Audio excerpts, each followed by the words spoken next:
working with Memorial Sloan Kettering Cancer Center. As you know, it's one of the world's top cancer centers in the US and in the world also. And I get a lot of the reasoning, the information behind it. I have been at Sloan as Chief of Service for some time, for close to 15 years. And then became Chairman and Director of the Cancer Center at Cornell. I still have these two institutions are next to each other.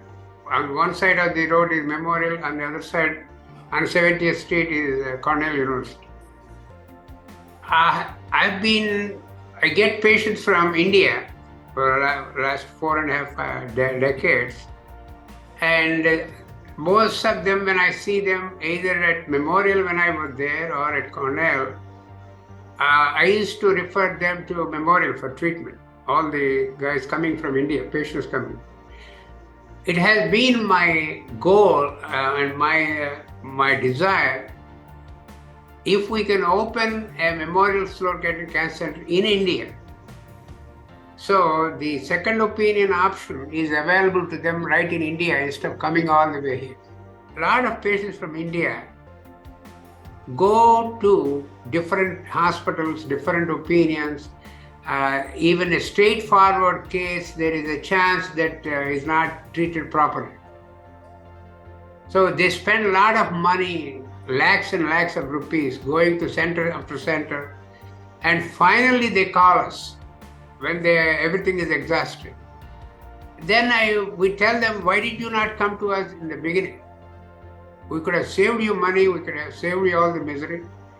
We could have given you correct recommendation. As you know, in cancer treatment, the first treatment has to be the best treatment. First treatment has to be the best treatment. There is no room for patching up. Something went wrong, I want to do something else. It can't help, it won't help. So this is my desire, which finally happened. Memorial opened in 2022. India, we see about 1.3, 1.4 million new cases every year. And there are good centers, cancer centers coming up in the last 10 years, private and some of the government hospitals. But they are not able to cater to all the cancer patients. The numbers are overwhelming, what they see.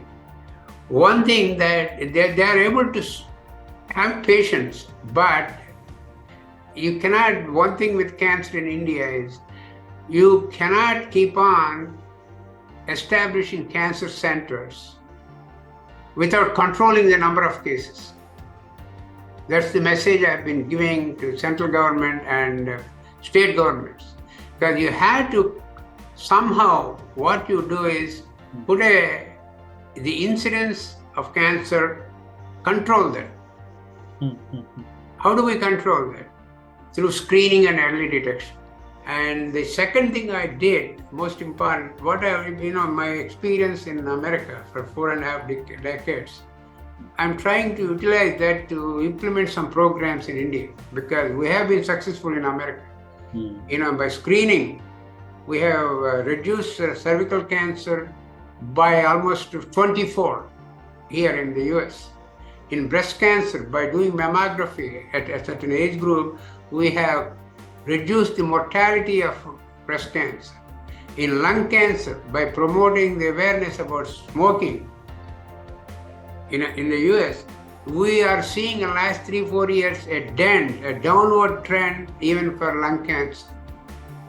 So it helps. So some of these programs, I'm trying to implement them in India.